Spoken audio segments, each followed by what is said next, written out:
family. Who explain, Mark? That's right, Carl. We're going to talk about protests. There's been some extraordinary protests around the world, as people will remember in recent weeks, haven't there? Starting in America. We've now got them at St Paul's Cathedral in London. I want to talk to the editor of UK Progressive magazine, Dennis Campbell, about this. Dennis, let's start where it started, from our perspective. Occupying Wall Street. People occupying Wall Street because they're disaffected with, what is it, the capitalist system, with the greed of bankers. What are they disaffected with? Well, probably all of the above. I mean, if you look at the way this has organically grown, this started 4 weeks ago as a bunch of young people predominantly who were most affected by the student loan debt in the United States. It has now since blossomed because the mainstream media has come around, and this was largely due to some of the same things we saw during the Arab Spring, where the police overreacted to the people that were there on the ground and created what we in the media call as a second-day story. So the momentum began to build, and when the police maced those 2 young ladies and then arrested 700 people on the Brooklyn Bridge, suddenly all the cameras showed up, suddenly this became a major issue. So they're really disaffected with the way in which the financial industry has been allowed to basically destroy the economy, take most of the wealth out of it, and there has been absolutely no one called to account, no one has been arrested, no one has been charged. And this is and they're being asked, they were asked to bail out the financial institutions to the tune of something like $700 billion US, and then those institutions now will not grant mortgage relief, will not release any loans for new businesses. We see some of that here in the UK, where if you own a small business such as I do, you find yourself constantly being pressured and under threat with rising rates and cuts in services. So people are basically saying that we are the 99%, not the 1%. That's the slogan, isn't it? We are the 99%.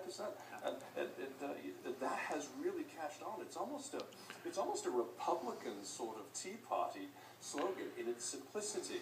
I think in some respects that the right wing is a little bit upset that they didn't coin it themselves and try to co-opt it for themselves, because the Tea Party came into prominence with that's the Republican movement that's quite right wing and exactly. But they said don't give us death panels and don't pull the plug on Granny and get your hands off my health care. They didn't come up with 99%. No, they didn't. What intrigues me from outside America, we have a perception that belief in capitalism, belief in progress, belief in money is almost an American religion.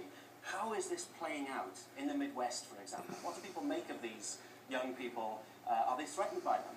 Well, I don't think that the people in general are threatened. As a matter of fact, the astonishing thing is that the polling that I've seen on this is that upwards of 60 to 70% of the general U.S. public support the ideals once they understand them.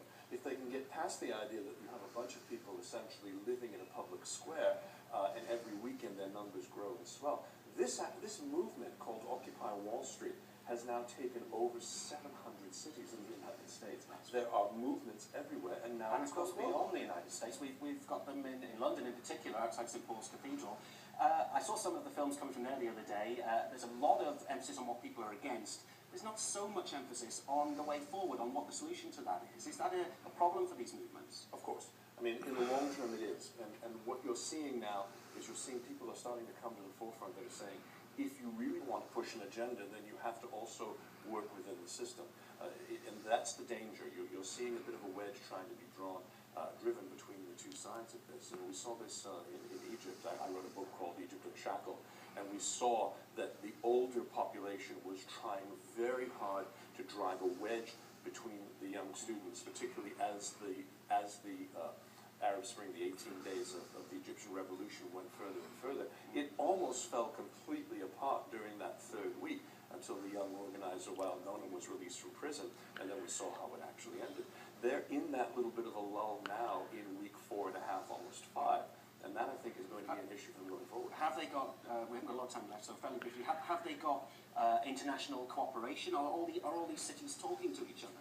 Is there any threat of revolutionary movements in some countries? In some countries there is indeed. As a matter of fact, I just saw something on social media this morning. There's something going on in the Philippines this morning. I have no idea what it is. The problem is that there are people that will try to co-opt any message and take it for themselves. We had right-wingers that came in and tried to say we are the 53%, saying there's so many people that don't pay any taxes. So there's always going to be that threat. I think the biggest issue is going to be keeping It's simple and making sure that people don't go over the boundaries of the non-violent protest which they've set. A fascinating moment. We don't know where it's going to go from here, No, do we? we don't. Dennis, thanks as always. Back to you now, Carl.